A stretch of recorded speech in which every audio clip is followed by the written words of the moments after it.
Bueno, bienvenidas y bienvenidos a opositas.com, una de las sesiones dedicada a supuesto práctico. En este caso, ¿qué vamos a hacer? Se han seleccionado los 4 bloques que dan más jugo y que dan más juego en los supuestos prácticos, es decir, lo que tiene que ver con derecho administrativo, con tema de recursos humanos, ley de contratos, que es verdad que ley de contratos como tal también comparte en número de preguntas con otras materias, pero puede ir asociada a bloque presupuestario, que también nos interesa. El bloque presupuestario se prevé también con sus preguntas. Se han hecho 5 preguntas de cada bloque, un total de 20. Pero mi idea es que a medida que vayamos viendo preguntas, yo vaya planteando alguna variante para que controlemos en función de esa información que nos da qué cuestiones son más susceptibles de preguntar en un examen. ¿De acuerdo? Dicho esto, nos ponemos manos a la obra. Tenemos 4 mini enunciados y en esos 4 enunciados cada uno vamos a ver sus preguntas. Comienzo leyendo el primero.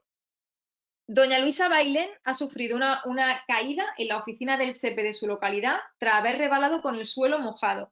El personal de limpieza había colocado una señal indicando que se tuviera precaución porque se acababa de fregar el suelo, pero un trabajador lo ha retirado puesto que consideraba que obstaculizaba la entrada a la oficina. Doña Luisa interpone la correspondiente reclamación, la cual da lugar a un procedimiento que finaliza con una resolución desestimatoria por silencio administrativo. Vale, tenemos aquí centrado, como plantea Andrés, el concepto o el objeto principal, que será la responsabilidad patrimonial. Entonces, tenemos en base a esta información que ha habido un daño físico, lo cual ya sabemos que también tiene unas consecuencias para computar el plazo máximo para reclamar esa responsabilidad patrimonial, que ha habido una conducta irresponsable por parte de un trabajador, cosa que también se podría preguntar si eso luego, a su vez, la administración lo podría reclamar de forma personal a ese trabajador. Y luego todo lo que es relativo al propio procedimiento, plazos, órgano competente, si en este caso tenemos una desestimación, recursos que cabrían interponerse frente a esa resolución. Tenemos además aquí que nos está dando además el dato de que se resuelve por silencio administrativo. Podría no darnos esa información y nos dice que transcurre el plazo sin que se haya dictado resolución expresa, qué sentido tendría esa resolución presunta, ¿vale? Aquí tenemos un montón de cosas que se podrían extraer. Entonces, en responsabilidad patrimonial tenemos que tener controlados artículos 32 a 37 de la Ley 40/2015, que es lo relativo a principios, cómo se calcula la indemnización, cómo se podría esto a su vez reclamar las responsabilidades de la administración. Y luego tenemos los artículos específicos de la Ley 39, ¿de acuerdo? Tanto a efectos de iniciación, que lo tenemos en el artículo 67, y todo lo relativo a especialidades de instrucción, sobre todo lo que respecta a petición de informes, que está en el 81, y finalmente lo relativo a la resolución del procedimiento, tanto a la finalización como tal y sus consecuencias y los órganos competentes. Bien, en este caso, ¿qué tenemos? Primeras 2 preguntas a abordar. ¿Cuáles son las circunstancias que generan la responsabilidad patrimonial de la administración? Alternativas. A. Solo el funcionamiento anormal de los servicios públicos. B. El funcionamiento normal o anormal de los servicios públicos, salvo los casos de fuerza mayor. C. El funcionamiento normal o anormal de los servicios públicos, incluidos los casos de fuerza mayor. D. Toda lesión que sufran las personas interesadas, aunque tengan el deber jurídico de padecerla. Aquí estoy viendo mayoría aplastante de opción B, ¿de acuerdo? Efectivamente, la circunstancia que genera esa responsabilidad patrimonial es el funcionamiento de los servicios públicos. Es un error común pensar que se pudiera reclamar siempre que los servicios públicos no hubiesen funcionado correctamente, pero lo cierto es que no. En el propio artículo 32 de la Ley 40 ¿vale? De la ley del régimen jurídico se hace referencia al funcionamiento tanto normal como anormal. ¿Por qué también funcionamiento normal? Porque sabemos que en base a dicho artículo 32, incluso cuando se aprueba una ley que posteriormente puede ser declarada inconstitucional, en realidad la aprobación de la ley y su posterior aplicación, que es lo que puede generar una serie de consecuencias lesivas para una persona, es un buen funcionamiento. La administración está funcionando aplicando una ley de forma adecuada. El problema sería la ley como tal, que ya sabemos que puede ser o inconstitucional o al contrario el derecho de la Unión Europea.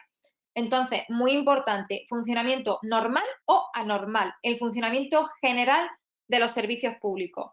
Pero no se incluirían los casos de fuerza mayor. Si existe, por ejemplo, algún tipo de derrumbamiento en un edificio de la administración, hay personas que resultan dañadas y ese derrumbamiento no ha sido como consecuencia de un mal mantenimiento, sino que había algún daño oculto que no ha sido detectado por la administración, pues evidentemente no se puede responsabilizar de las consecuencias de dicho accidente.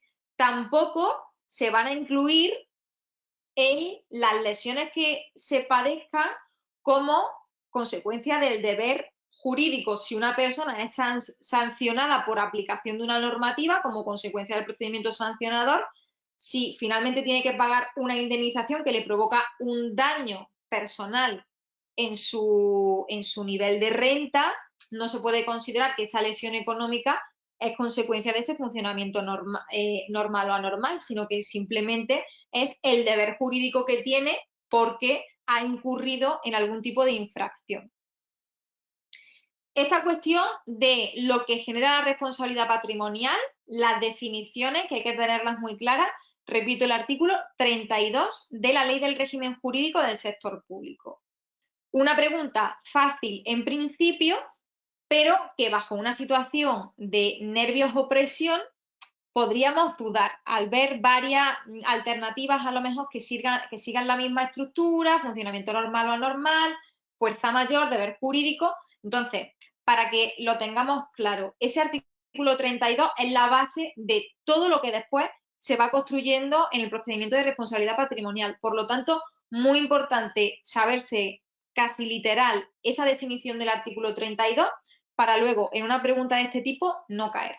Otra cuestión relativa a responsabilidad patrimonial y pasamos a esta segunda pregunta.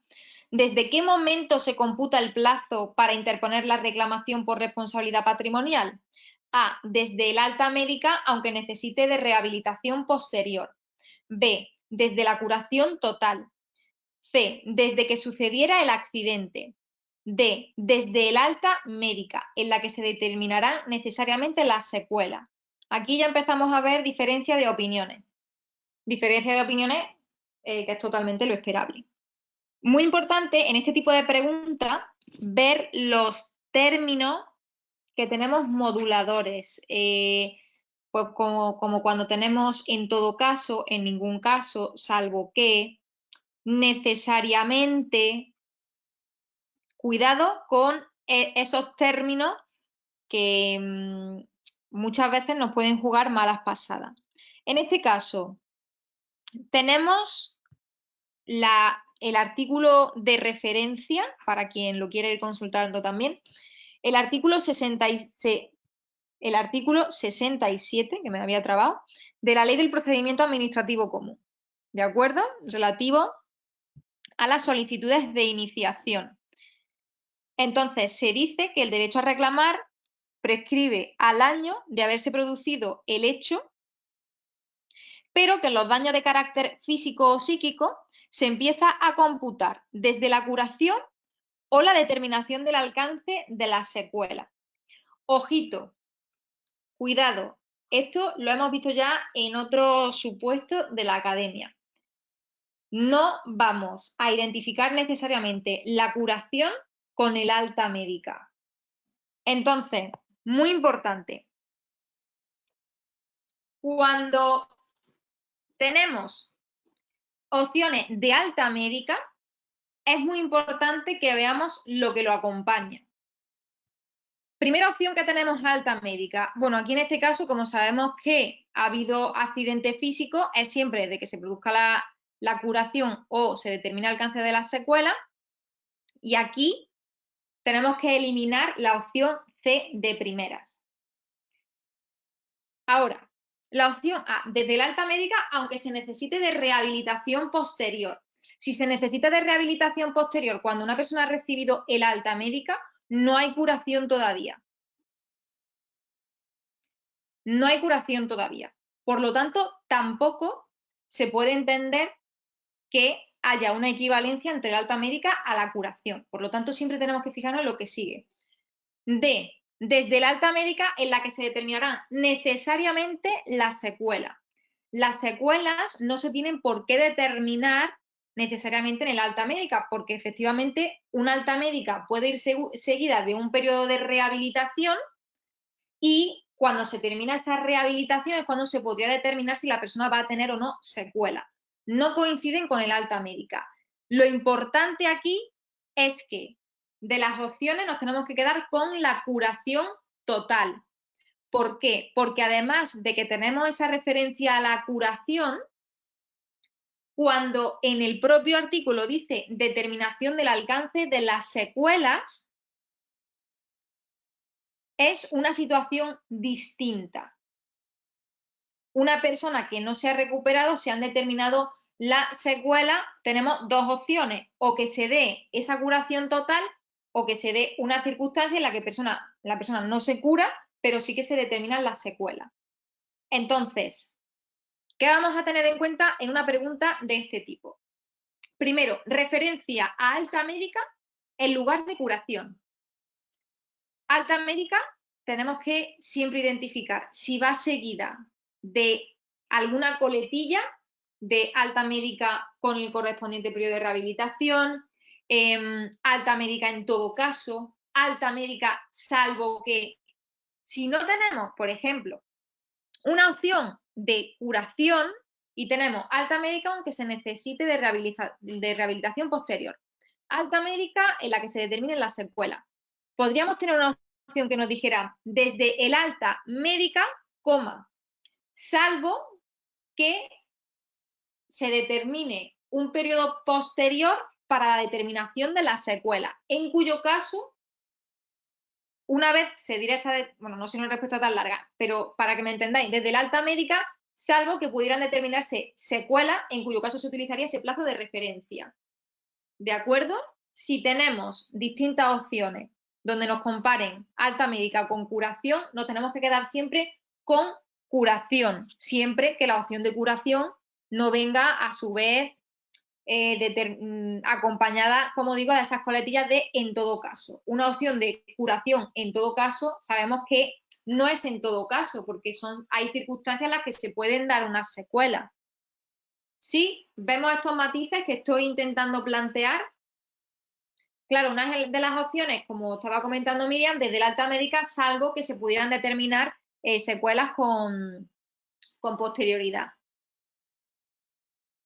Pero es importante porque me he dado cuenta que en ocasiones se suele establecer la relación de equivalencia entre curación con alta médica y depende del caso.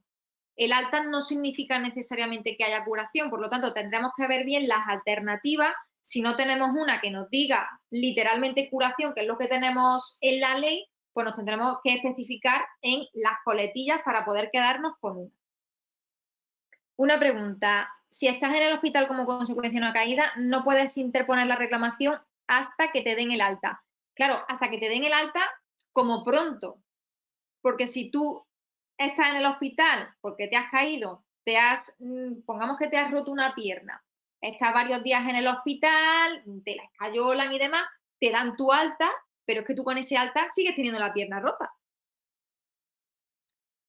Entonces tú vas a necesitar tu rehabilitación, tu tiempo de estar con tu escayola y cuando, en ese caso de la pierna rota, cuando tú termines tu rehabilitación, si en tu última sesión ya se te dice esta persona ha recuperado la movilidad total en la pierna, sin secuela, ahí hay curación total. Que no te pueden decir en la última sesión que tienes rehabilitación, oye, pues mira, pues es que con las zonas de rotura en la parte de la rodilla va a haber una serie de movimientos tal que ya no vas a poder hacer. Entonces, no va en esos casos donde hay una rotura de un hueso, pues lo normal es que no coincida con el alta, sino que nos tengamos que ir a un momento posterior. En el ejemplo, si una persona que se rompe la pierna la pone cuando está todavía hospitalizada, lo normal es que te inadmitan a trámite esa reclamación, porque la administración todavía no tiene información suficiente como para determinar cuáles son los daños que se han producido. A una persona además no le interesa que si se ha roto un hueso reclamar directamente desde el hospital, porque si por ejemplo es una persona cuyo trabajo depende de las piernas, un conductor pues no le va a interesar reclamar a la administración antes, le interesará ya al final del proceso de recuperación por reclamar los meses que ha tenido que estar de baja, clientes que hubiese podido perder en su trabajo. En ese caso, tú siempre vas a reclamar cuando tienes el informe final ya de todo que te dice, pues ya te has curado, no, y todo el tiempo que te has tenido que estar pendiente de que se te fuese curando. Y aquí además, como pregunta Sara, si te quedas con secuelas desde que te digan las secuelas que tienes, claro. Otra pregunta. La respuesta, siempre vamos a primar la que se pegue más a la literalidad de la ley, como es en esta, que es, tenemos la curación total por pegarnos a ese concepto de curación de la ley. Si vemos en todas las opciones el alta médica, pues nos tenemos que ir a la coletilla. Si nos dice alta médica, salvo que se pudieran determinar secuelas, pues sabemos que es esa. Efectivamente. En este caso, si no estuviera la B, la D tampoco nos cuadra porque el alta médica no tiene que coincidir necesariamente con la determinación de la secuela. De hecho, una persona que se rompe una pierna, le dan el alta del hospital, va a seguir con la pierna rota, pero puede seguir necesitando rehabilitación y cuando ya termine esas sesiones, ahí es donde le van a determinar la secuela. Entonces, necesariamente no. Por eso digo, ojito con estos términos que muchas veces nos modulan la respuesta de una manera que luego no es la respuesta correcta. Claro, es que como además también comenta Raquel, efectivamente el alta médica no viene en el artículo 67, pero puede ser que lo incluyeran porque tenemos asociado que cuando hay una alta médica o una alta hospitalaria equivale a que la persona está curada. Pero no siempre, por eso lo planteo, porque existe la posibilidad de que incluyan opciones con el alta médica precisamente para confundir un poco. Entonces, para que lo tengamos en cuenta, que los matices que habría que considerar en estos casos. Otra pregunta, si no se recupera a pesar, entiendo, de la rehabilitación, ¿podrías reclamar antes de que se acabe ese año, que es el plazo para reclamar? Si no hay recuperación, es que si no hay recuperación total, igualmente una persona va a tener algún papel médico en el que diga que en realidad serían secuelas, no es que no te recuperes, te puedes recuperar en parte, pero se te queda una serie de secuelas, que en realidad es eso. Otra pregunta, si nos preguntan si el interesado la pone antes, sería inadmisión siempre, o la administración podría aprovechar para llegar a pacto. No, cuando no nos atenemos al plazo, al igual que se hace cuando el plazo ya ha pasado, también se garantiza cuándo se inicia el cómputo del plazo. Entonces aquí se te inadmite a trámite automáticamente. Venga, pues seguimos viendo preguntas relativas a esta cuestión. ¿Qué órgano es competente para resolver el procedimiento? A. La persona que ocupe la dirección de la oficina. B. El Consejo de Ministros en todo caso. C. La persona titular del Departamento Ministerial de Adscripción. D. El que determine la norma del régimen jurídico del SEPE o, en su defecto, la persona titular del Ministerio de Adscripción. Aquí, importante, regla general. Ya sabemos que el Consejo de Ministros solo resuelve cuando se da responsabilidad patrimonial por ley inconstitucional o contraria al derecho de la Unión Europea. Por su parte, en los demás casos sería ministro que corresponda. En los ámbitos autonómico y local van a resolverse por los órganos correspondientes que se determinen en cada ámbito. Yo aquí pregunto, ¿el SEPE qué es? Organismo autónomo, efectivamente. Entonces, organismo autónomo tiene también la consideración de entidad de derecho público, porque forma parte del sector público institucional estatal.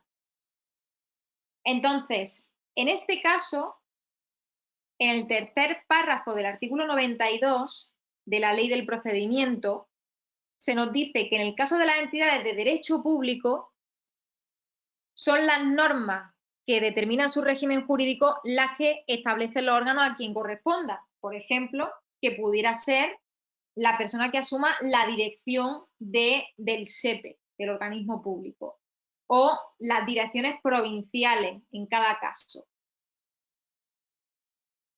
Pone que en su defecto, si no se determina en esa norma que rige su régimen jurídico, se siguen las normas previstas en el artículo. Es decir, pasaríamos también a persona titular del departamento ministerial. En este caso, el SEPE, que depende de Trabajo y Economía Social, pues del departamento ministerial de adscripción. Artículo 92 de la Ley del Procedimiento.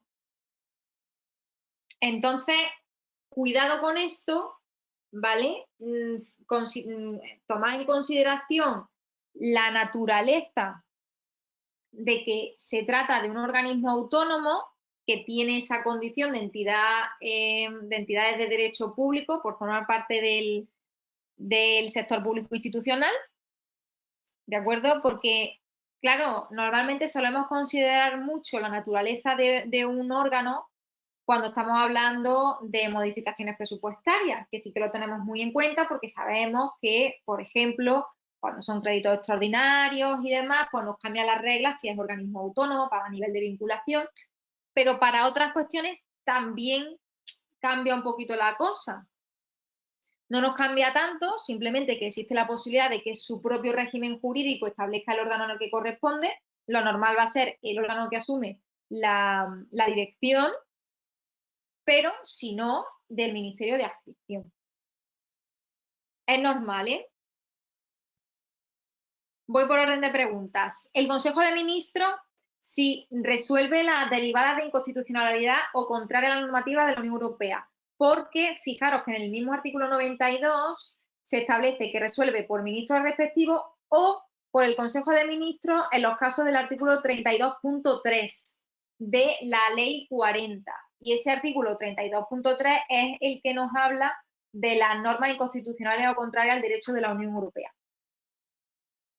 Entonces, como plantea también Sara, si es organismo autónomo, lo que determine su norma o en su defecto ministro titular. Esto os estoy diciendo organismo autónomo, igual que podría ser una entidad pública empresarial, sociedad mercantil estatal, pública, ¿vale? Todas aquellas que formen parte, que no tengan la condición de órgano de tipo central, podríamos decir, como son los departamentos ministeriales, sino que formen parte de todo este sector del artículo, si no me equivoco, 82 de la Ley 40, que tenemos la enumeración. Claro, aquí es que las leyes administrativas, saberlas al milímetro, nos salva muchas preguntas. Nos salva muchas, tanto en el tipo test como en los supuestos prácticos. Y se lleva un volumen muy importante de preguntas. En el caso del ámbito local, aunque eso se establece ya dentro de cada ámbito, lo normal es que fuese el pleno. Suele ser el órgano plenario. Pero vamos, que aún así habría que comprobarlo. Ahora mismo no estoy segura de si viene en la ley de base del 85 o es una cosa que se prevé ya en ordenanza interna. Eso habría que comprobarlo porque como queda abierto, según la ley 39, habría que comprobarlo. Pero yo tengo entendido que suele ser el Pleno. En las comunidades autónomas, lo lógico y lo normal es que sean también titulares de las consejerías, pero ojo, que la ley 39 no nos lo dice, se dice que se regulará para cada caso, pero sí, se sigue el mismo esquema que en la AGE, consejeros titulares en función de la materia. Venga, pues pasamos a siguiente. ¿Qué órgano fija el importe de la indemnización? A, Ministerio de Justicia, B, Ministerio de Hacienda y Función Pública, C, Consejo de Ministros, D, Consejo de Estado. Ojito con esta, que esta también tiene miga. Aquí, un comentario que he leído por aquí, muy importante, estar atento a este tipo de preguntas, porque se nos está preguntando por el importe. Entonces, nos tendremos que ir a la ley 40, concretamente al artículo 32, que decía ya al inicio que es muy importante. Entonces, en el apartado 8 de ese artículo 32 se prevé que la fijación del importe de las indemnizaciones corresponde al Consejo de Ministros. Pero el procedimiento para fijar ese importe a nivel de tramitación sí que se hace por el Ministerio de Justicia, con audiencia al Consejo de Estado. Entonces, a efectos de tramitación del procedimiento, solo a efectos procedimentales, Ministerio de Justicia con audiencia del Consejo de Estado. Recordemos que el Consejo de Estado en responsabilidad patrimonial tiene doble participación. Por un lado, en esa tramitación que tiene que dársele audiencia, y luego tenemos la posibilidad de solicitar el dictamen del Consejo de Estado, que es uno de los requisitos propios del procedimiento de responsabilidad patrimonial en la fase de instrucción, cuando la cuantía reclamada sea igual o superior a 50.000 euros. Pero lo que es la fijación del importe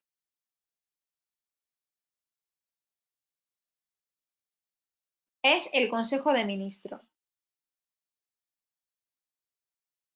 Repito todo. A efectos de tramitación del procedimiento a raíz del cual se va a fijar el importe, que el importe lo fija siempre el Consejo de Ministros, dicha tramitación se hace desde Ministerio de Justicia con audiencia del Consejo de Estado. Este Consejo de Estado, además de participar a través de esa audiencia a la tramitación, cuando se está en la fase de instrucción del procedimiento, si la indemnización que se ha pedido por la parte interesada es igual o superior a 50.000 euros, hay que solicitar también dictamen del Consejo de Estado.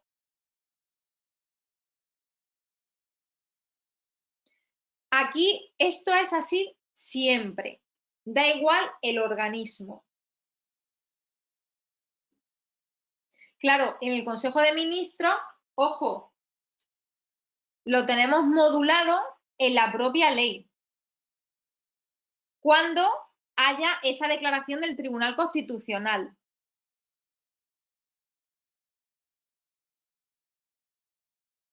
Pero cuando se nos pregunta, en cualquier caso, por la fijación de la indemnización, aunque está ligado a esa declaración de nos tenemos que quedar con Consejo de Ministros.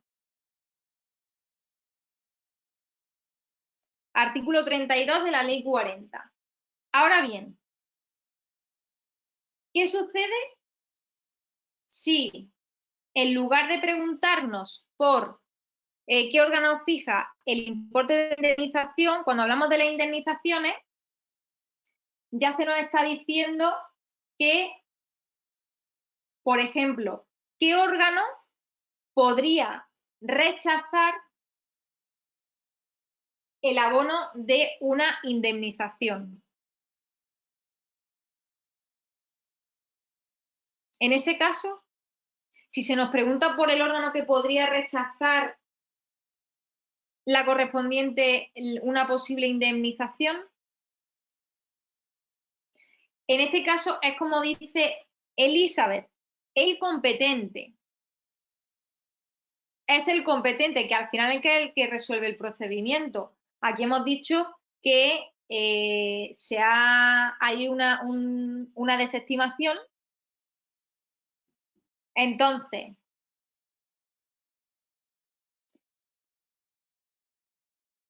mira, aquí una cuestión que comenta Cristina. Establece la indemnización la persona que resolvía el procedimiento. Ojo, aquí se nos pregunta con carácter general quién fija el importe de la indemnización. Las reglas generales que fija el Consejo de Ministros. Ahora bien, si se nos dice qué órgano fija el importe de la indemnización en un procedimiento, si la pregunta es mucho más explícita y nos da entre las opciones el órgano competente, sería órgano competente. Pero si nos la preguntan con carácter general y nos incluyen estas opciones, siempre es Consejo de Ministros. ¿De acuerdo? Entonces,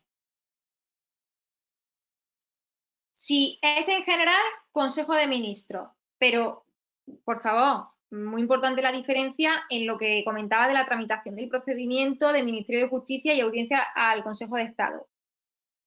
De forma particular de quién fija el importe de la indemnización en un procedimiento en el que órgano competente.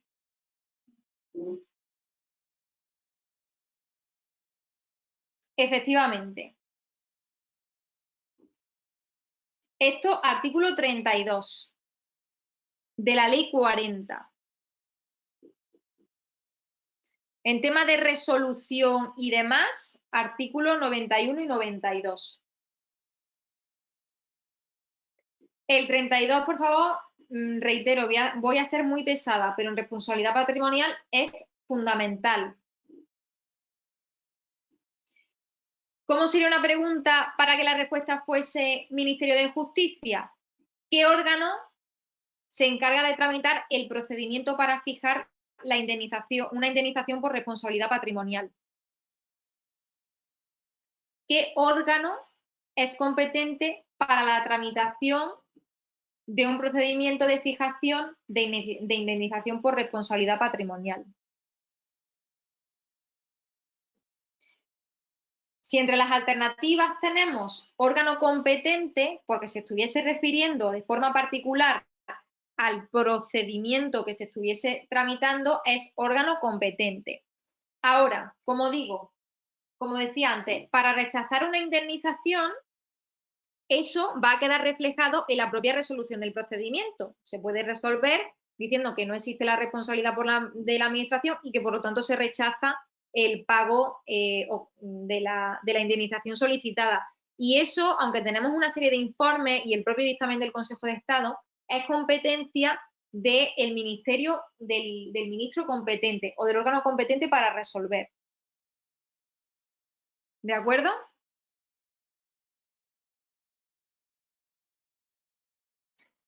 Pasamos entonces a la última cuestión relativa a responsabilidad patrimonial. ¿En qué plazo puede interponer doña Luisa el correspondiente recurso administrativo frente a la resolución del procedimiento? A, en cualquier momento. B, 6 meses. C, 1 mes. D, 3 meses.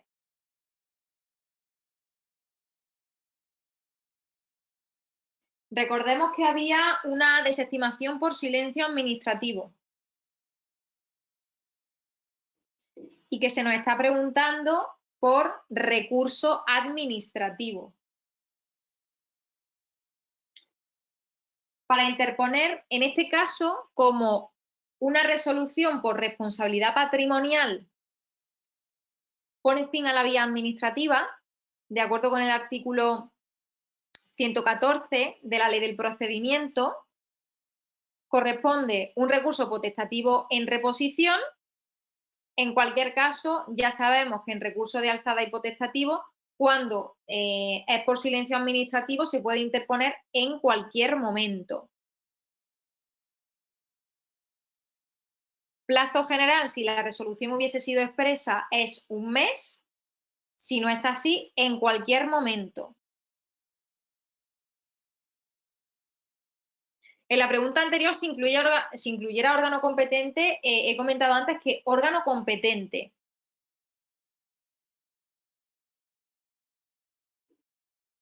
Pregunta, si nos pone por silencio administrativo, ¿es acto presunto? Sí, es un acto presunto. Una pregunta interesante, en una situación como un silencio administrativo, si no, ya que nos da esa horquilla, ¿vale? Tan grande a la hora de ponerlo, nos dice, se nos pregunta si se podría plantear años después. El único límite que podríamos tener es que el derecho como tal prescribiese, que eso va a depender de cada caso distinto. Pero a nivel de procedimiento administrativo tenemos un amplio margen. Otra pregunta también interesante. Si nos pone que una resolución ha sido desestimatoria, nos tiene que especificar si ha sido de forma expresa o presunta.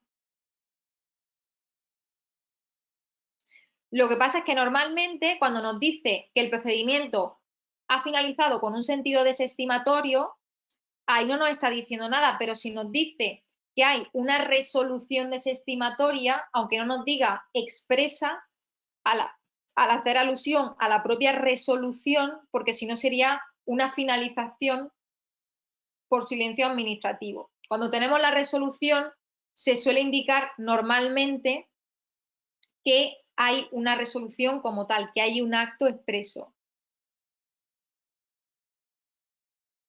Otra pregunta, si cogiera un recurso de alzada y pasa el plazo y no se interpone, ¿se podría ir luego al contencioso? No entiendo muy bien, Sergio. Ay, sí, disculpa, el artículo de esto es artículo 124 de la Ley del Procedimiento. Ah, claro, si se te pasa el mes, es culpa tuya. Ha caducado, ya no puedes acudir ni al contencioso ni al potestativo.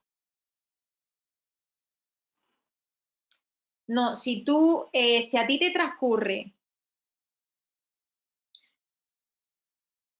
en una alzada, no puedes.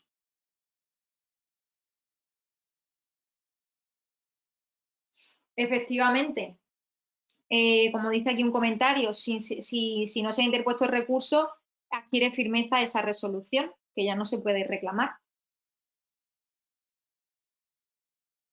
Un extraordinario de revisión no se puede a menos que se dé una de las circunstancias que están tasadas en el 125. Creo que estaréis pensando en que se pudiera revisar de oficio un acto, que normalmente es cuando los actos adquieren firmeza, no han sido recurridos en tiempo. Pero para eso también se tiene que dar que sea nulo de pleno derecho o incurrir en esas causas de nulidad. No, en el enunciado, ¿qué pasa? Que tenemos la referencia expresa al silencio administrativo. Pone resolución en la pregunta. Aquí, el correspondiente recurso administrativo frente a la resolución del procedimiento, pero el procedimiento sabemos que se ha resuelto por silencio administrativo. Yo he comentado lo de que si normalmente en el enunciado nos dice que hay una resolución desestimatoria implica que hay un acto expreso, hay una resolución expresa desestimatoria, pero que lo ideal es que siempre especifiquen si se ha finalizado un procedimiento mediante resolución expresa o si ha habido una finalización presunta o mediante silencio administrativo. Cuando tenemos las dos referencias, nos prima siempre el silencio administrativo. Siempre que tengamos silencio administrativo es presunto.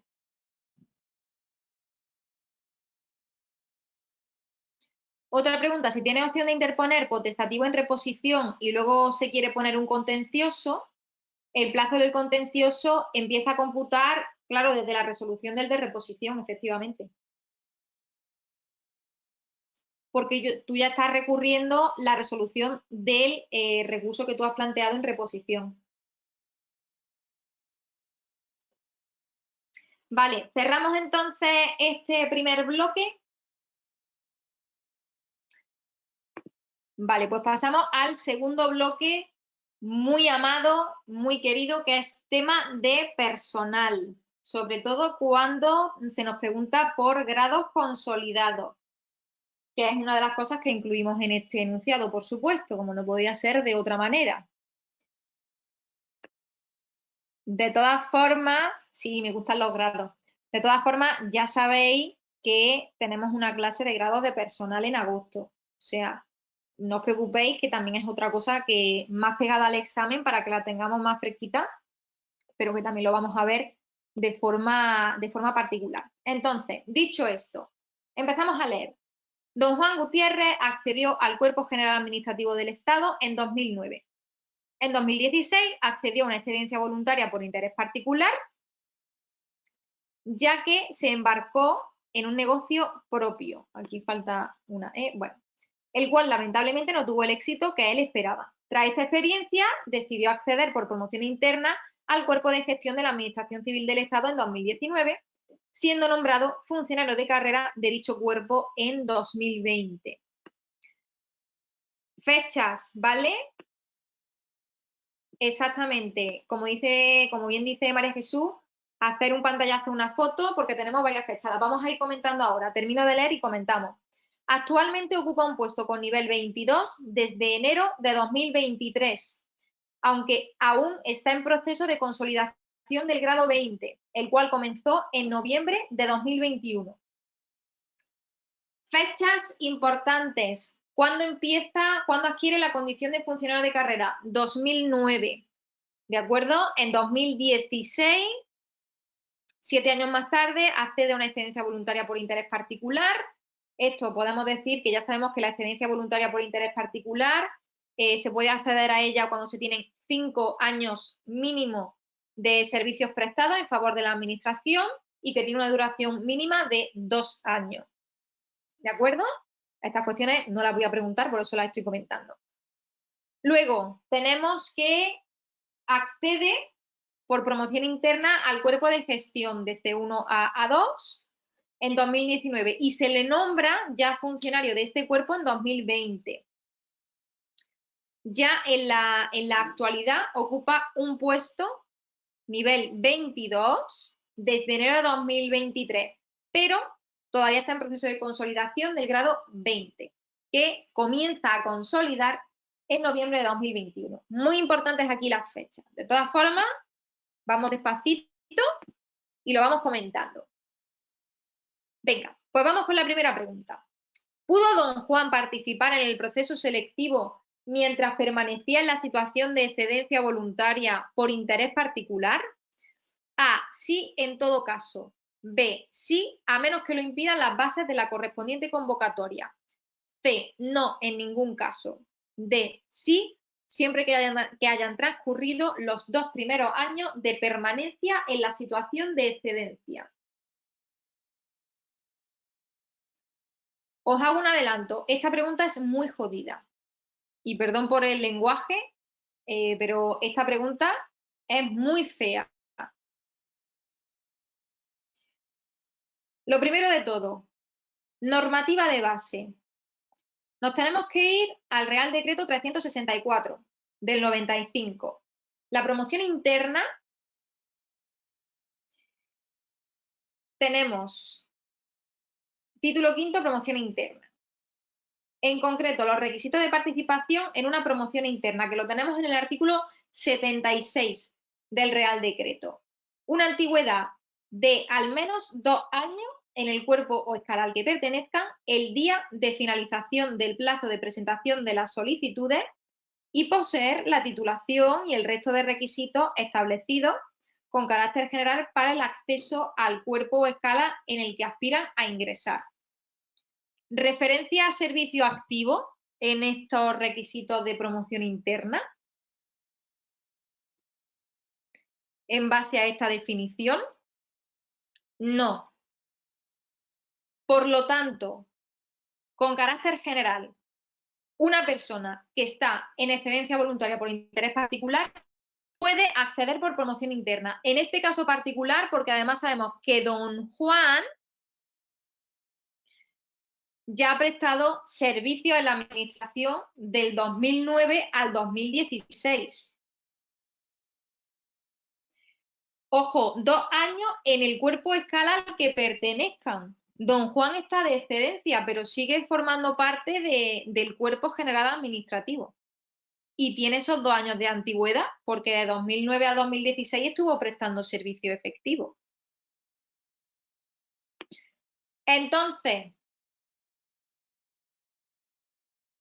¿qué sucede? La normativa no nos lo impide. ¿Qué es lo que normalmente nos lo va a impedir? La propia convocatoria. Entonces, esto es una pregunta que, como digo, en la norma no nos impide que una persona que está en excedencia voluntaria por interés particular participe. ¿Qué sucede? Esto ha sido una cuestión planteada directamente al Ministerio de Hacienda y Función Pública. E incluso, muy bien traída la pregunta de Miriam, teniendo que estar mínimo 2 años, el pronunciamiento que ha habido desde Función Pública a esta cuestión es que tampoco está claro que tuviese que permanecer esos 2 primeros años en excedencia. Entonces ni siquiera podemos agarrarnos a eso, porque la normativa nos dice que esa permanencia en la excedencia es para prestar servicio, pero nada se dice para participar en un proceso selectivo de promoción interna. Sí, pero es que fijaros que esta cuestión de la permanencia en una excedencia voluntaria por interés particular se refiere para que no se perciba ningún tipo de retribución ni no se pueda prestar servicio en la administración. ¿Qué sucede? Que participar en procesos selectivos de acceso a la administración pública es un derecho que tienen todas las personas, independientemente de que tengan la condición de funcionarias de carrera o no. Las personas que ya tienen la condición de funcionarias de carrera tienen la ventaja de que pueden hacerlo por esa promoción interna, no por ingreso libre. Una vez que acceden a ese nuevo cuerpo, esa nueva escala, la excedencia en la que se venía encontrando era una excedencia asociada al cuerpo o escala al que pertenecía con anterioridad. Por lo tanto, en ese caso, al acceder al nuevo cuerpo o escala, es como si iniciase de nuevo una nueva situación de servicio activo.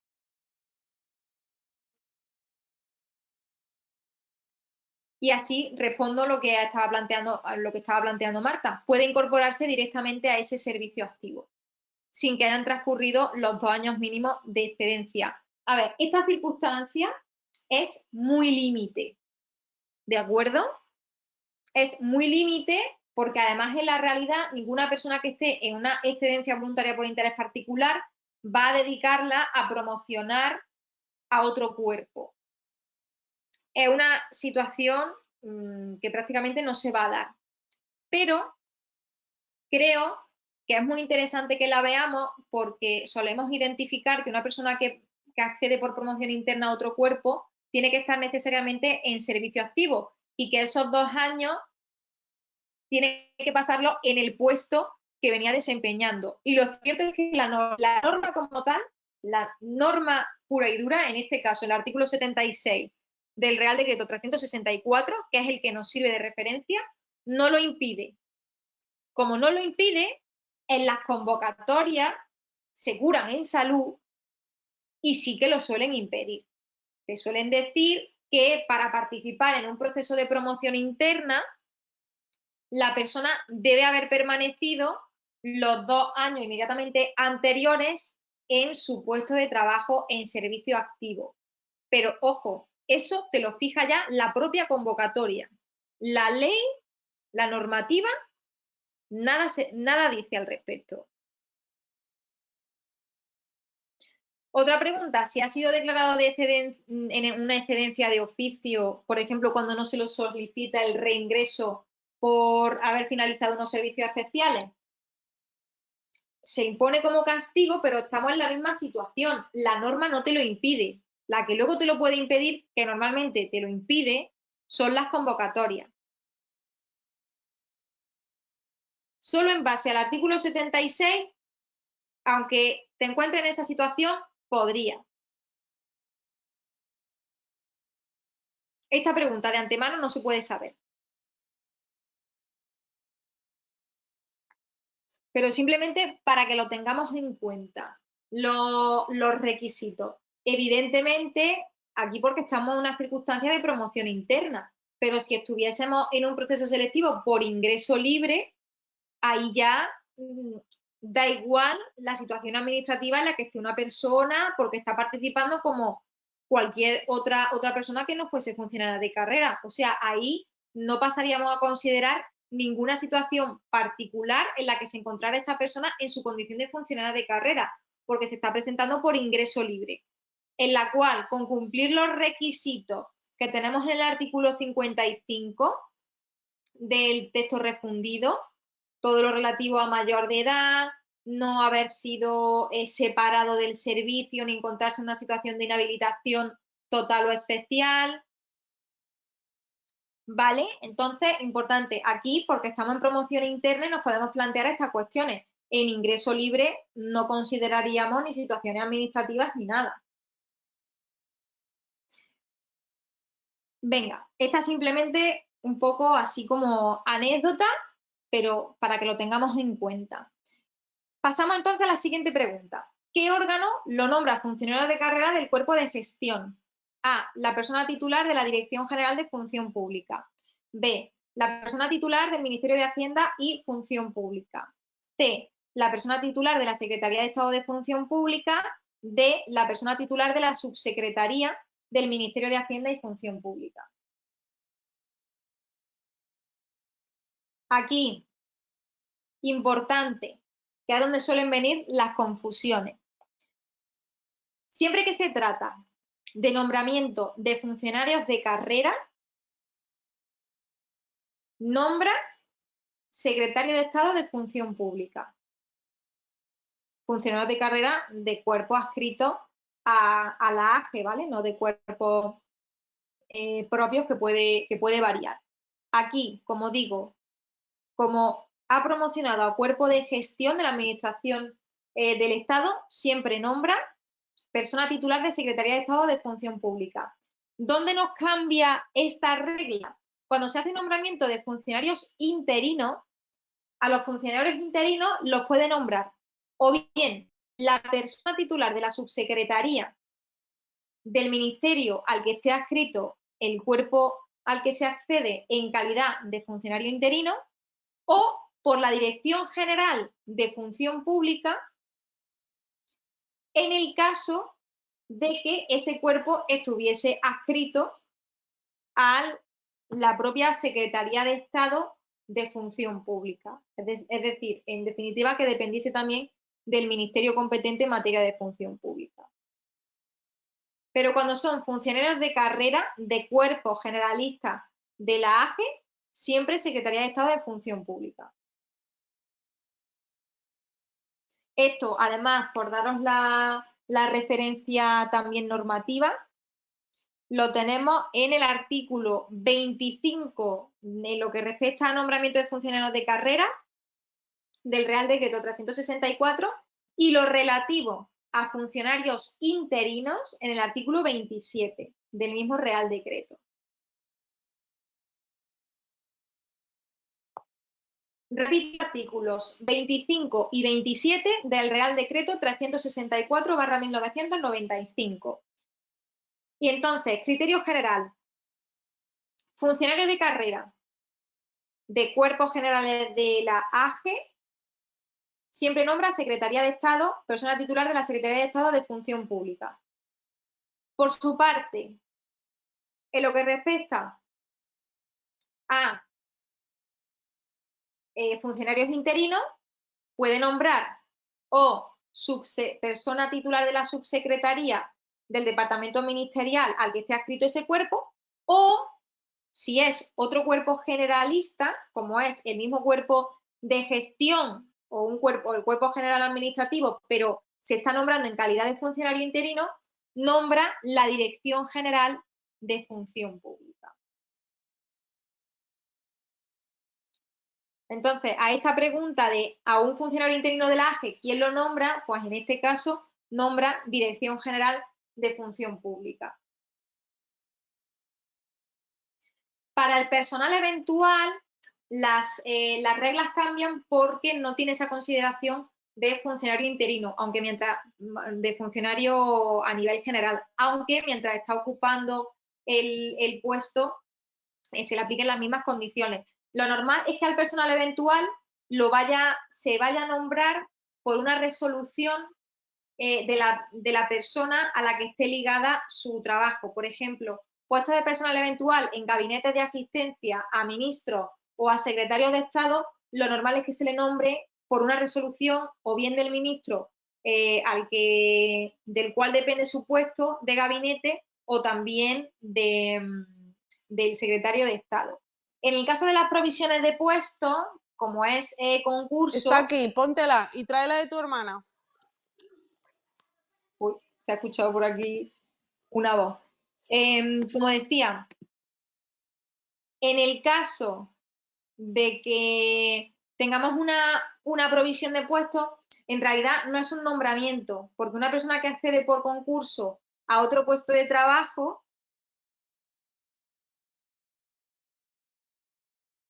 pues bueno, voy a dejar unos segundos para el tema risa, que si no no me escucháis, no me prestáis atención. Estaba diciendo que en el caso de concurso en realidad no es un nombramiento, porque eso lo pueden hacer las personas que ya son funcionarios de carrera. Entonces, resolver esos procedimientos, al igual que convocarlos, siempre es subsecretaría del departamento en el que presten servicio. A ver, un momentito, un segundo, que voy a arreglar una cosita que está sonando aquí de fondo y me molesta, un momentito. Vale, ya estamos. No ha habido más psicofonías, ¿no? Aquí en mi breve ausencia. Vale. Bien, como estaba diciendo, para tema de provisión de puestos, cuando es concurso y demás, subsecretaría del departamento ministerial del que se dependa, del que se estén prestando servicios. ¿De acuerdo? Mucho mérito las opomamis también, por supuesto. Venga, pues entonces pasamos... ¿Se me escucha? Vale. Perfecto, perfecto. Pasamos entonces a la tercera pregunta de este bloque. ¿Cuántos trienios tendrá acumulados don Juan si reingresa al servicio activo cuando es nombrado funcionario de carrera del Cuerpo de Gestión de la Administración Civil del Estado? A, 3 trienios, B, 4 trienios, C, 2 trienios o D, 5 trienios. Aquí vamos a contar. Acceden en 2009 y tenemos de 2009 a 2012 un trienio. A 2015, 2. De 2015 a 2016 tendría otro año. En 2016 dejamos de contar trienio. Y luego en 2020 A 2022 le sumamos otros 2 años, serían 3. Y ahora ya que estamos en 2023, pues todavía no habría acumulado un cuarto trienio. Por lo tanto, 3 trienios. Como digo, de 2009 a 2012, 1, de 2012 a 2015, 2, de 2015 a 2016 tenemos un año ahí pendiente, de 2020 a 2022 tenemos otros 2 años más el que ya tenía de antes, 3. Claro, se le nombra en 2020. Se le nombra en 2020.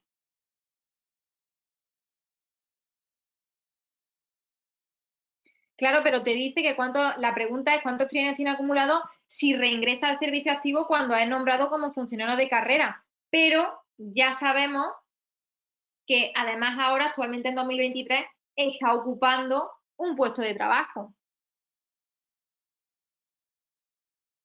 Claro, te da el dato de que ha reingresado porque evidentemente por la excedencia por interés particular no se está acumulando ningún trienio.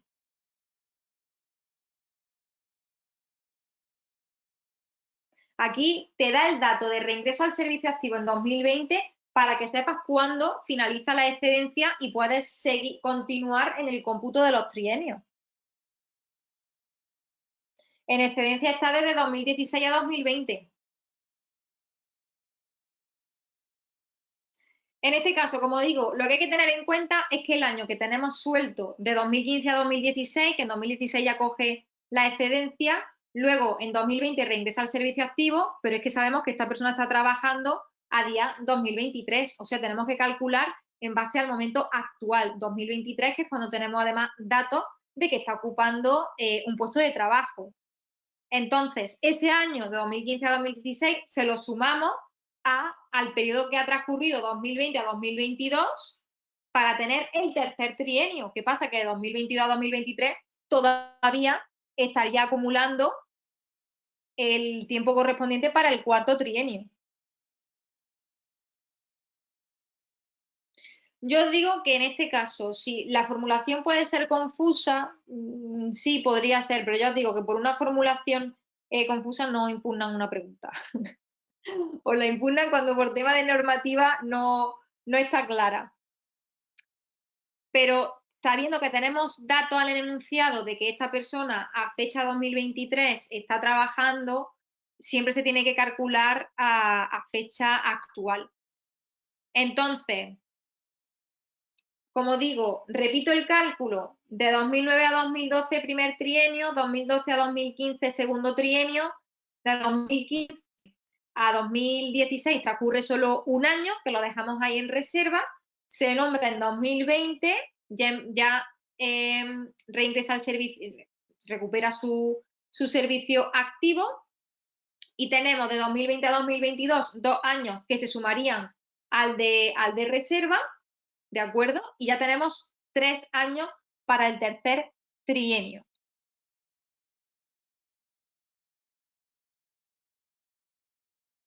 En este caso, bueno, ahora porque no puedo modificar el PowerPoint, pero bueno, os habría ayudado quizás que se hubiese puesto ¿cuántos trienios tendrá acumulado don Juan en la actualidad si reingresó al servicio activo cuando se le nombró funcionario de carrera?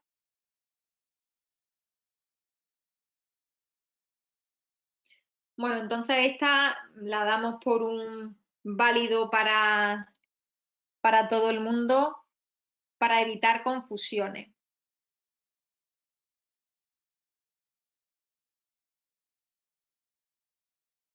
Si tomamos como fecha de referencia 2020, o sea, tenéis toda la razón, solo tiene 2 trienios porque nos quedaría el año ese colgando entre 2015 y 2016. En la actualidad sí que son 3 trienios. ¿Qué artículo? Bueno, ya sabemos que el tema de los trienios, tema retribuciones, lo tenemos en los artículos, si no me equivoco, 23 y 24 del TREBET, y luego también la Ley 30/1984, también artículos 23 y 24. Pero vamos, que ahí simplemente nos dice que forman parte de las retribuciones básicas. Luego, para el tema del cálculo, lo tenemos que ir aplicando nosotros sobre la marcha, en base a la fecha que tengamos de referencia, ¿de acuerdo?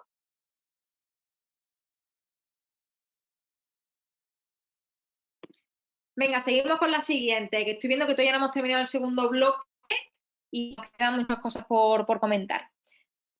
Empezamos metemos aquí una preguntita de las que nos gusta. ¿Cuándo consolidará el grado 22? A, enero de 2025, B, noviembre de 2025, C, noviembre de 2024, D, enero de 2026.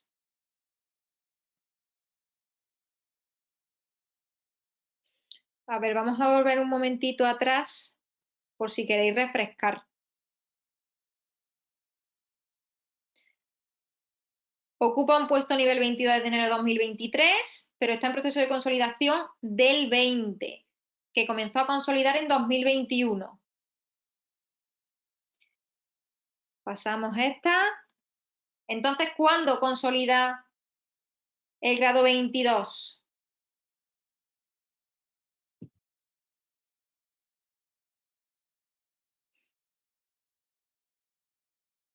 Venga, salimos de duda. Noviembre de 2025. Si había comenzado a consolidar el 20 en noviembre del 21, ya lo consolidaría en noviembre del 23. Y entonces empezaría la consolidación del nivel 22. Del 23 al 25, otros 2 años. Y tendría consolidado el grado. Tema grado personal, también muy importante. Muy importante, artículo 70 del Real Decreto 364. Lo que pasa es que en el grado personal, luego, al llevarlo a la práctica, también tiene su truco. No es simplemente el artículo 70.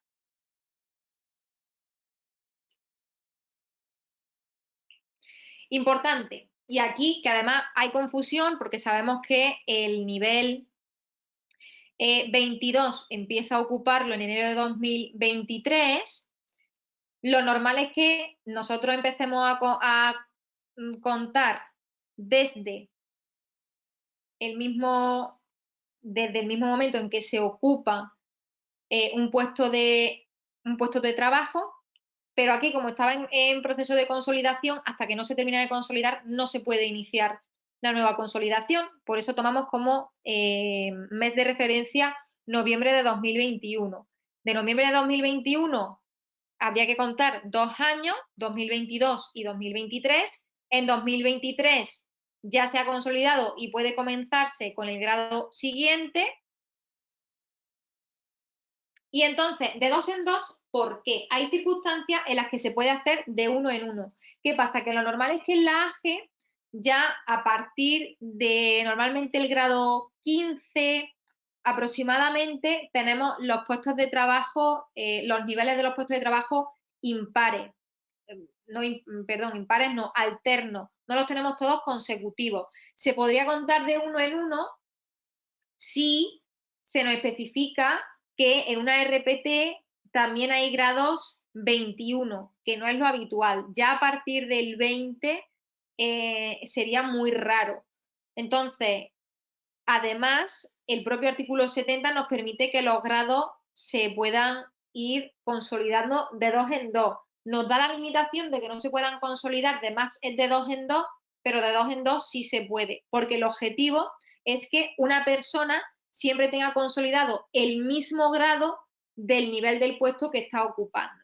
Por eso siempre se suele acelerar lo máximo posible para que haya esa coincidencia entre el grado personal y el nivel de trabajo que se ocupa. Claro, lo que estaba comentando, Lupe, empieza el grado 22 en enero de 2023, pero tiene todavía en proceso de consolidación el anterior, y el anterior termina en noviembre de 2023. Solo a partir de la consolidación total del grado anterior podemos iniciar el siguiente, y como concluye en noviembre de 2023, a partir de ahí ya podemos consolidar el grado 22.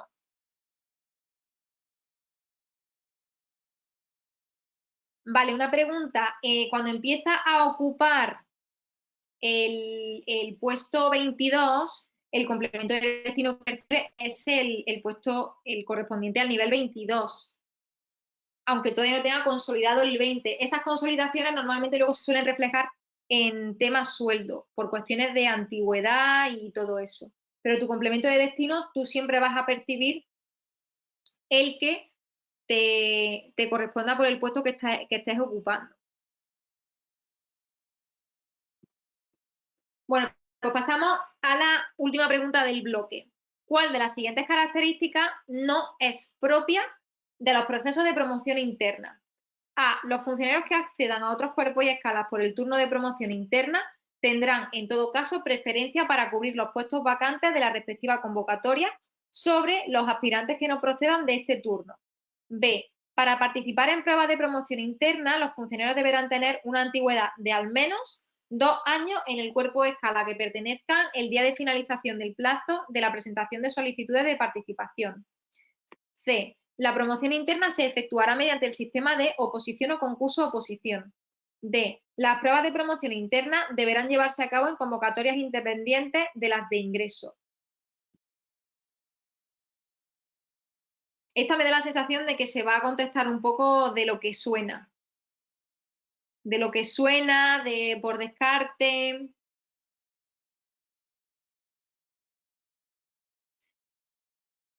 En este caso,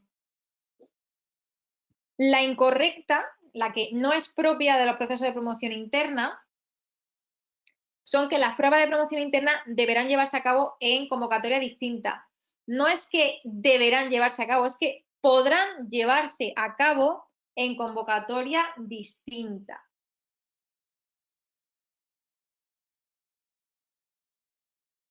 Podrán llevarse a cabo. El resto de alternativas sí que son correctas en base al artículo 77 del Real Decreto 364. El sistema mediante el cual se puede hacer la promoción interna, sistema de oposición o concurso-oposición. Comentábamos antes lo de al menos los 2 años de antigüedad en el cuerpo o escala, que está correcta, y que tienen preferencia para cubrir los puestos vacantes. Normalmente esto a las personas que acceden por ingreso libre no les suele afectar tanto, porque como tenemos la distinta convocatoria, por un lado ingreso libre y por otro promoción interna, cada una con sus plazas, pero si se llevasen a cabo en una misma convocatoria, pues el orden a la hora de elegir los destinos siempre van a tener prioridad promoción interna que personas que entren por ingreso libre.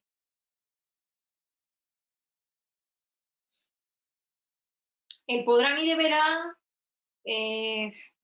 pues son esos términos que hay que tener muy controlados, quizás no tanto en los supuestos prácticos, porque no suelen jugar tantos con ellos, aunque puede ser en unas preguntas como de este tipo, que tenemos un proceso de promoción interna y se presta a incluir esto, que además solemos pasar por alto lo que se aplica a promoción interna, porque como no nos afecta, como vamos por ingreso libre, pues no nos interesa tanto. Pero bueno, no está de más, porque lo relativo a promoción interna, lo importante son los artículos 72 a 77 o 73, 77, no son tantos, un poco por tener una idea que no nos podamos pillar los dedos con estas cosas.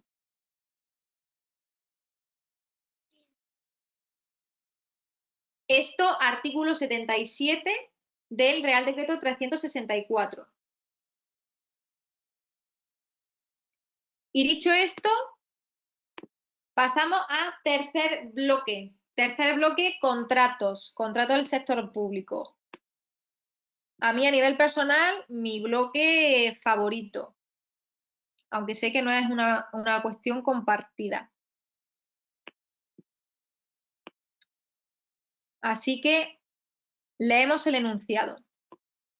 En el Ministerio de Transición Ecológica y Reto Demográfico se está preparando un contrato para la creación de una campaña publicitaria con la que promocionar la vida en los pequeños municipios que lamentablemente pierden población cada año. Para ello se prevé un valor estimado de 136.000 euros y una duración de 6 meses sin posibilidad de prórroga. Asimismo, dada la innovación que se espera en el proyecto elegido, así como las adaptaciones y términos concretos a aplicar, se utiliza el procedimiento de negociación con publicidad. Finalmente, se adjudica por 145.000 euros.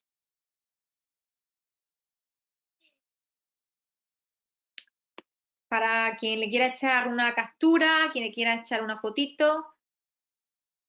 Ahora para las preguntas es el momento. Entonces, tenemos aquí el objeto del contrato, su duración de 6 meses, su valor estimado. Ya sabemos que valor estimado nos lleva IVA y en el valor estimado se incluye todo, pues la duración total, posibles prórrogas, posibles modificaciones y demás. Presupuesto base de licitación lleva el IVA incluido, también sería para la duración total de todo el contrato, pero no incluiría en el cómputo posibles prórrogas o modificaciones. Eso solo lo lleva el valor estimado. El precio de adjudicación siempre lleva IVA. Esto lo tenemos artículos 99, 100 y 101, 102 de la Ley de Contratos. Bien, no es complicado el bloque de contratos, ¿de acuerdo? ¿Qué tipo de contrato es el que se está tramitando en el Ministerio de Transición Ecológica y Reto Demográfico? A, contrato menor. B, contrato de servicios. C, contrato de suministro. D, concesión de servicio.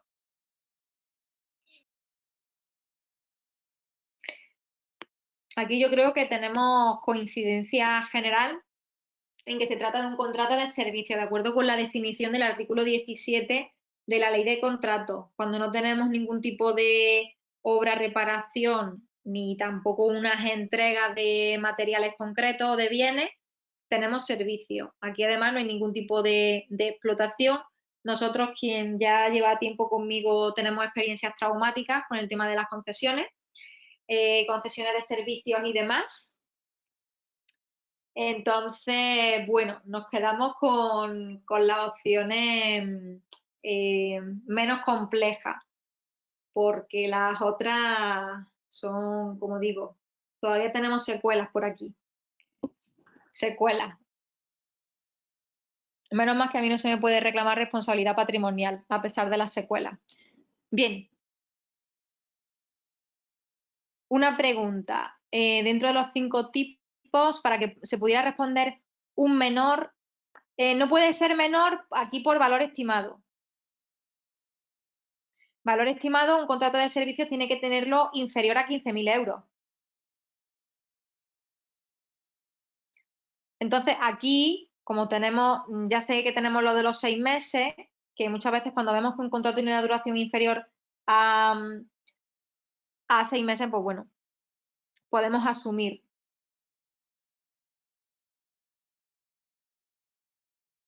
Bueno, pero tema Sara solo nos va a interesar, sobre todo luego para un procedimiento abierto, por si pudiera ser simplificado abreviado, pero bueno, como tenemos un negociado, que los negociados se pueden utilizar también para contratos que están sujetos a regulación armonizada. En este caso este no lo está porque es de 136.000 euros, pero ya os digo que para los procedimientos de adjudicación normalmente solemos pensar que solo en los abiertos se pueden utilizar, solo se pueden utilizar abiertos para los SARA, pero no, se puede utilizar cualquier tipo de procedimiento de adjudicación. Eso luego ya va a depender de las características de cada contrato.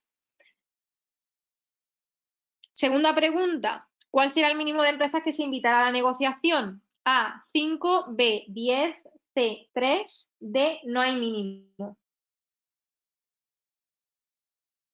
Esta pregunta me ha interesado también incluirla, aunque sea sencilla en principio, porque la negociación son un mínimo de 3 empresas. Lo mismo sucede con otros procedimientos, que el restringido, efectivamente, como estáis poniendo, es el único que te exige el mínimo de 5 invitaciones para pasar a esa segunda fase. del propio procedimiento restringido. Claro, por eso, para que lo tengamos presente, que negociación mínimo 3, además mínimo 3, tanto con publicidad como sin publicidad, ¿de acuerdo? Se aplican las dos modalidades, tanto en lo que respecta al artículo 167, que serían normas generales del negociado, como al 168, que es lo que se refiere a cuando es sin publicidad, negociado sin publicidad, que son 3 empresas como mínimo que habrá que invitar. Otra pregunta, y esta también creo que es importante, ¿qué documentación se adjudicará al expediente de contratación? A, informe de insuficiencia de medios, B, informe jurídico, C, certificado de existencia de crédito o D, la A y la C son correctas. Bien, aquí muy bien detectado el tema del informe de insuficiencia de medios que se exige para todos los contratos de servicio, pero es que además, con carácter general, para todos los contratos también se tiene que incorporar al expediente el certificado de existencia de crédito. Entonces, en este caso, por ser contrato de servicio, el informe de insuficiencia de medios y también el certificado de existencia de crédito, que es exigible en todo caso.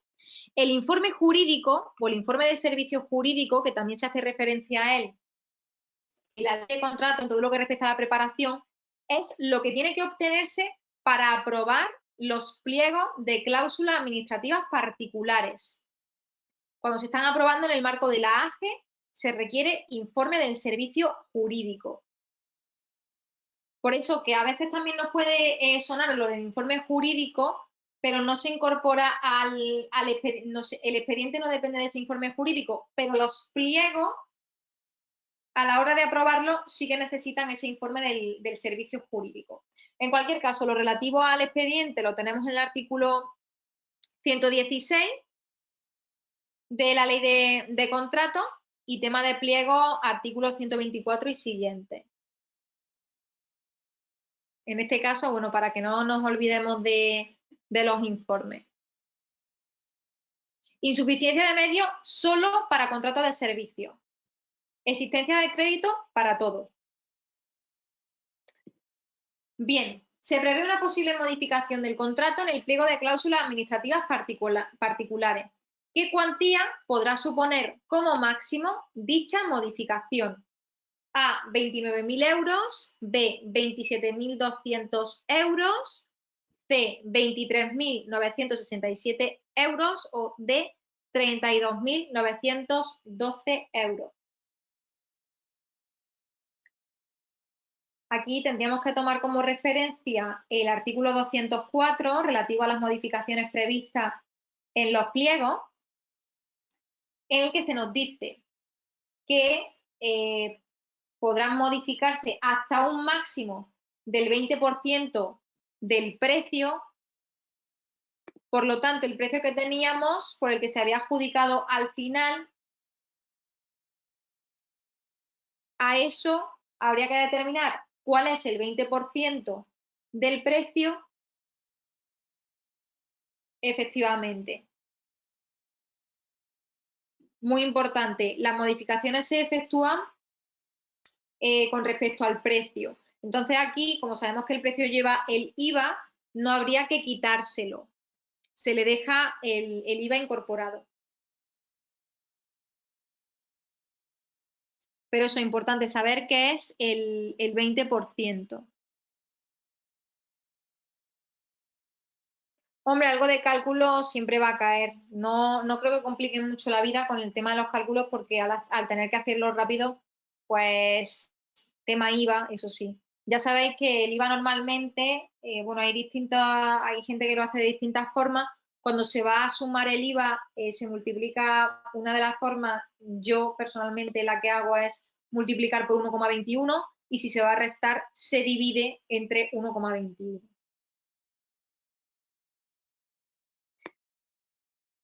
Una pregunta muy buena. En la ley efectivamente habla de precio inicial. Eso es del precio por el que se adjudica, para diferenciarlo del precio que podría resultar de aplicar la modificación.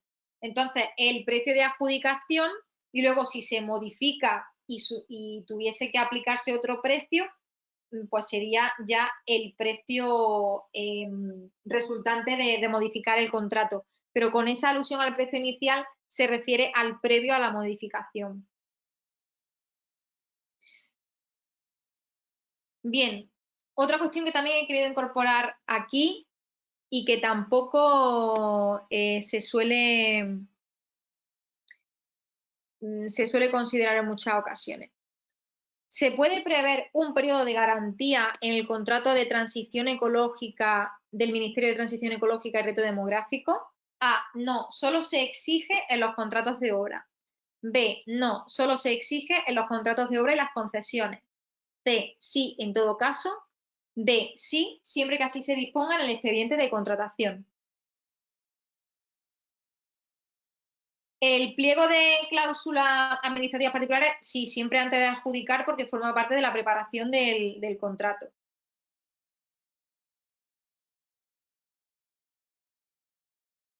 El precio se daba en el enunciado. El precio eran 145.000 euros, lo teníamos en el enunciado del precio por el que se adjudicaba. Vale, aquí, en esta pregunta, C, sí, en todo caso. Normalmente solemos asociar ese periodo de garantía a los contratos de obra, que ya sabemos que una vez que se entrega y se hace la certificación final, se inicia ese periodo de garantía mínimo de un año, que cuando concluye se iniciará el periodo de esa responsabilidad por vicios ocultos, que son 15 años. Entonces, la propia ley de contrato, y esto es una cosa muy particular, pero que creo que no está de más saberla, en el artículo 210 establece que se tiene que fijar un plazo de garantía desde la fecha de recepción o conformidad con respecto a todos los contratos y que se tendrá que justificar en el caso de que no se incluya un periodo de garantía. Ojo, ojo, cuidado, que aquí estamos hablando de periodo de garantía. Las garantías dinerarias, esa garantía provisional o garantía definitiva, es lo que se entrega por parte de las empresas interesadas a nivel económico como para salvaguardar esa situación de espera por parte de la administración hasta que se adjudica. Entonces, muy importante porque no es la primera vez que hablando de garantía, algunas veces nos hemos hecho un lío, sobre todo en los contratos de obra, con el tema de la garantía monetaria, que sabemos que tenemos la provisional de la definitiva, por su parte, y por otro lado tenemos la garantía de periodo, pues igual que la garantía que tiene un electrodoméstico cuando lo compras, tu garantía de 3 años en un pequeño electrodoméstico, cualquier cosa. Esa es la garantía cuando se nos dice por un plazo o un periodo de garantía.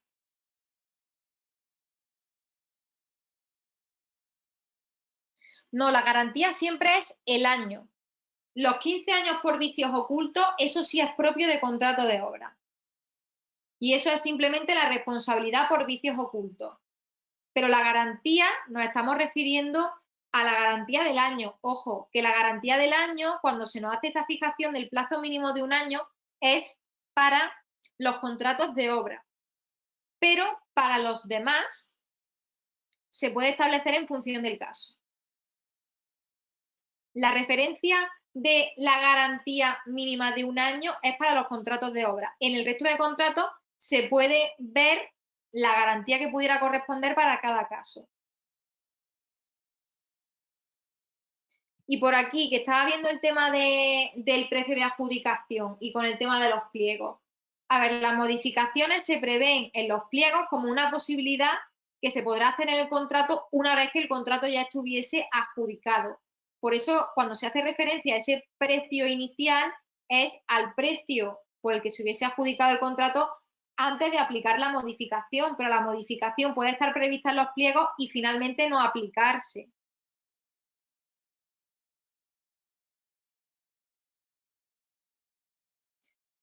¿Garantías complementarias? ¿En qué contexto?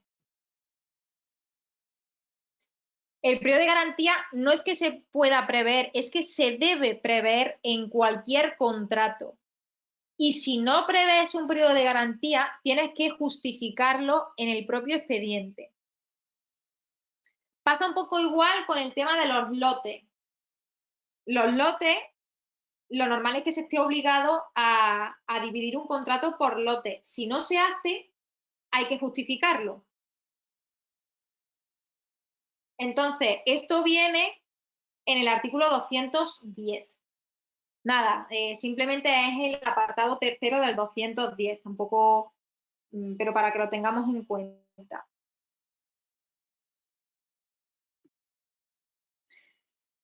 Repito lo del año. En el caso de los contratos de obra, se exige que esa garantía sea mínima de un año, al menos de un año. Pero en el resto de contratos puede ser una garantía de 3 meses, puede ser una garantía de 6 meses, se puede determinar en función del caso. Solo en el caso de los contratos de obra se exige que la garantía como mínimo tenga una duración de un año.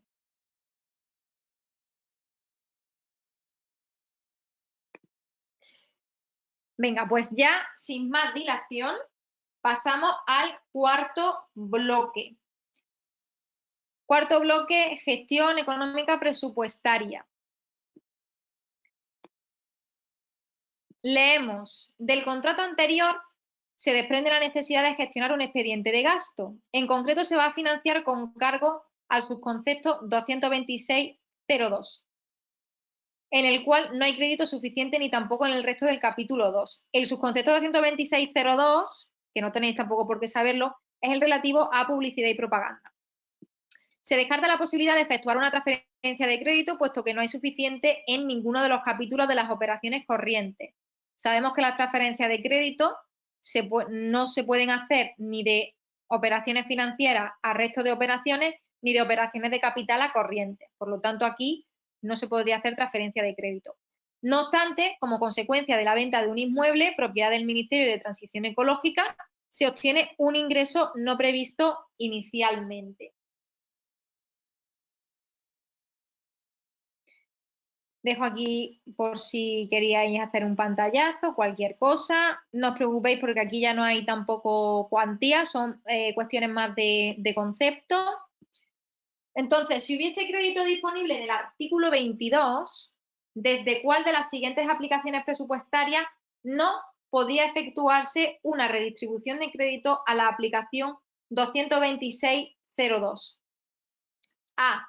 226.01, atenciones protocolarias y representativas. B. 226.15, gastos diversos en el exterior. 226.08, gastos reservados. O la A y la C son correctas.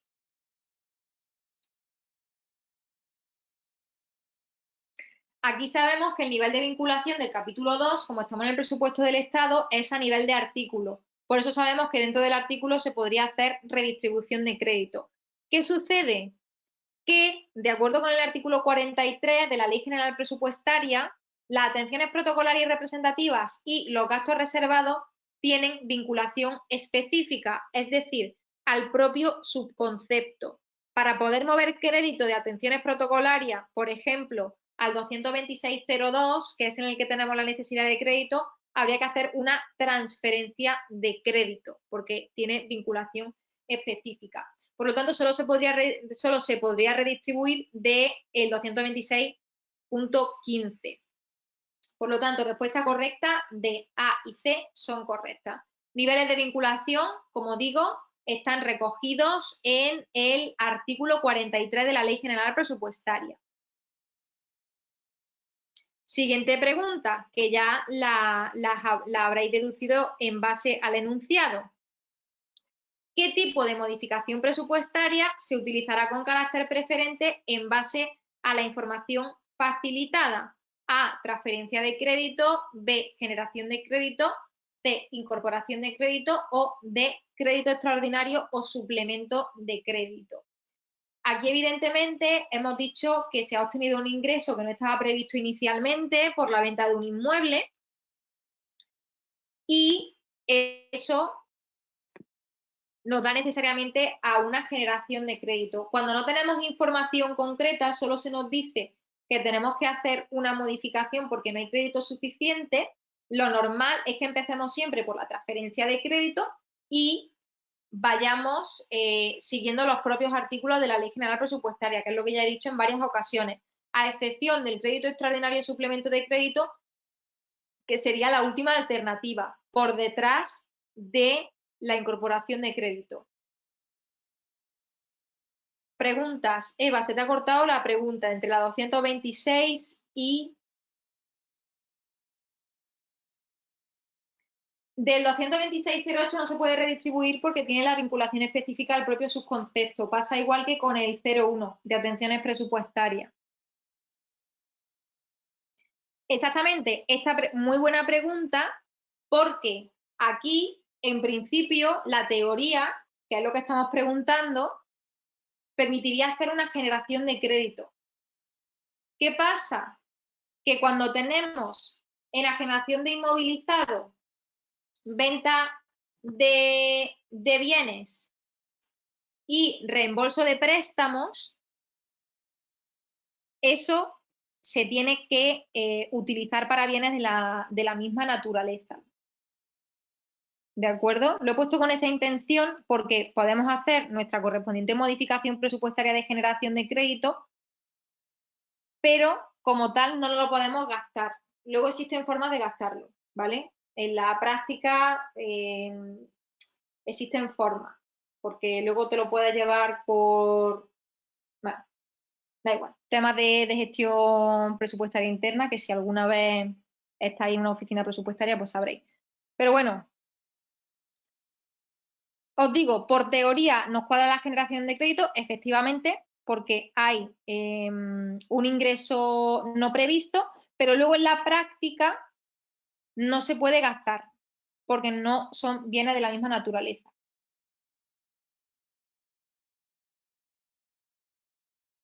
Sí, gasto de la misma naturaleza va a ser por venta de bienes o prestación de servicios, enajenación de inmovilizado y reembolso de préstamos. Esto lo tenemos, como ya sabéis, en el artículo 53 de generación de crédito.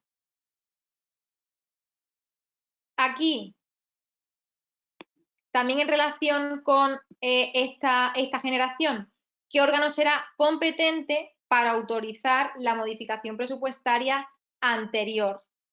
A. La persona titular del Ministerio de Transición Ecológica y Reto Demográfico. B. La persona titular del Ministerio de Hacienda. C. El Consejo de Ministros. D. Ninguna de las anteriores es correcta.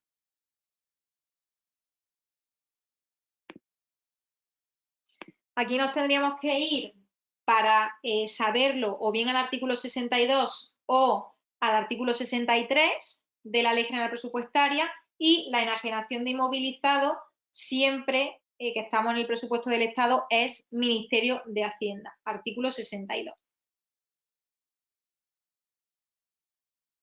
El resto de operaciones las va a realizar persona titular del ministerio que corresponda, y luego también muy importante que nos fijemos en el artículo 63 las especialidades que tenemos cuando se trata de un organismo autónomo.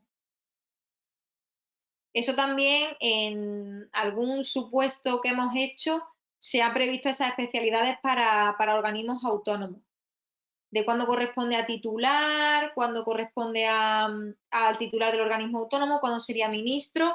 O sea, que esa cuestión también hay que tenerla presente. Yo recomiendo tener bastante controlados los artículos 62 y 63 relativos a las competencias. De todas formas, como las modificaciones presupuestarias se van a ver de forma más específica en el supuesto del jueves que viene, pues no os preocupéis porque se plantearán varias cuestiones en este sentido.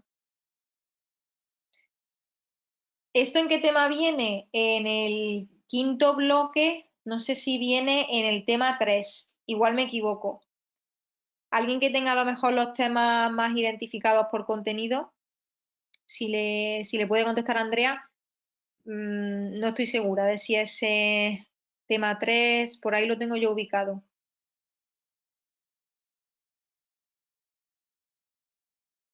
Tema 2. Perfecto. Bien. ¿Se requiere de la emisión de un documento contable de retención de crédito? A. No, nunca se necesita para las modificaciones presupuestarias. B. Sí, en todo caso. C. No, solo es necesario las modificaciones consistentes en transferencias de crédito. D. Sí, relativo a la aplicación presupuestaria de la que proceda el ingreso.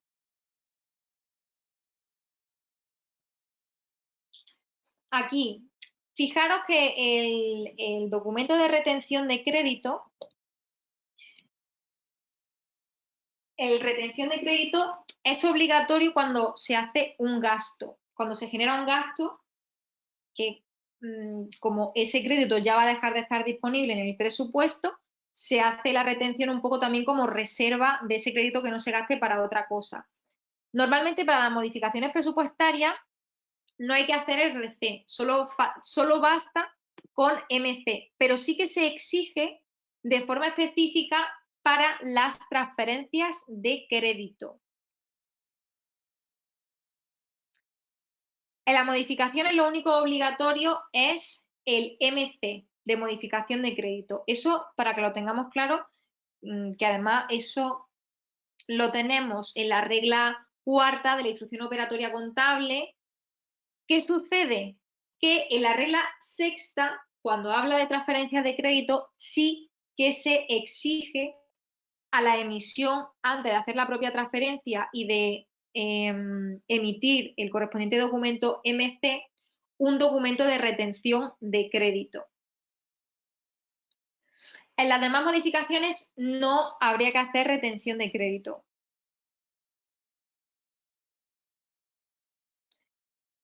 Claro, porque lo tenemos asociado a que el RC nunca es necesario cuando no haya un gasto. Tenéis en cuenta que las modificaciones presupuestarias como tales no suponen un gasto, simplemente están trasladando dinero de un sitio a otro en función de las necesidades, pero no se están gastando en ese momento, solo se están redistribuyendo de alguna forma.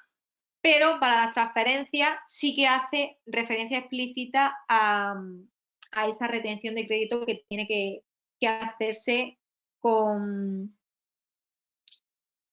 carácter previo, ¿no?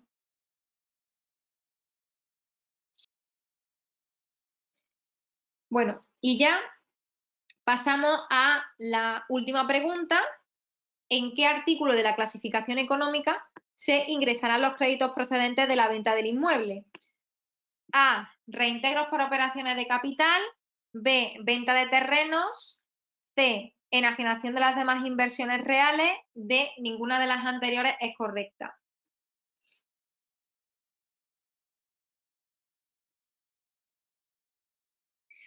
Aquí efectivamente, y también un poco por descarte, es la de enajenación de las demás inversiones reales. En la clasificación económica del ingreso, en el capítulo 6, en realidad solo tenemos referencia a estos tres artículos: venta de terrenos, que sabemos que no, porque es un edificio; la enajenación de las demás inversiones reales; y los reintegros por operaciones de capital.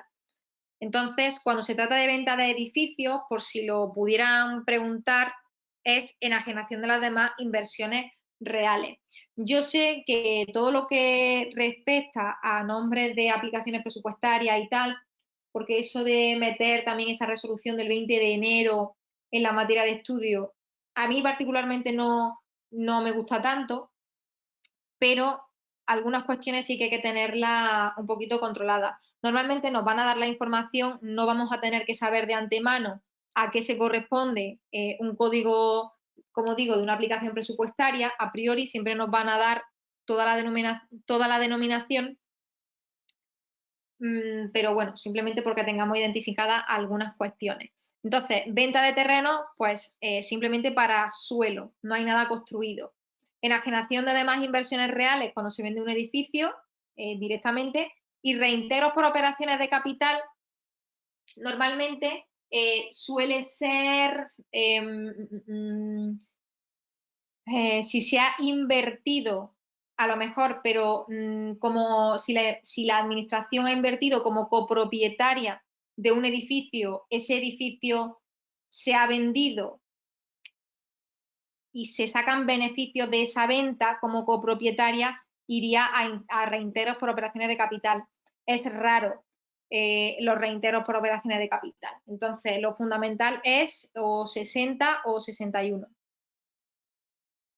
Bueno, aquí finalizamos esta forma un poco así distinta de ver el tema de los supuestos prácticos. Por mi parte, muchísimas gracias como siempre por vuestra atención, por vuestra participación. Os mando muchísimo ánimo. El nivel avanzado, no sabéis lo que se nota desde las primeras clases que teníamos de supuestos, de verdad, aunque ahora mismo vosotros y vosotras no lo notéis tanto, de verdad que se nota mucho en los supuestos, incluso cuando pongo esas preguntas ahí un poco rebuscadillas. Que de verdad, que muchísimo ánimo, muchísima fuerza, que ya queda un último tironcito y ya veréis cómo nada más que vamos a tener buenas noticias. Así que por mi parte, desearos un feliz resto de tarde, mandaros un saludo muy fuerte y nos vemos en la próxima sesión en opositas.com.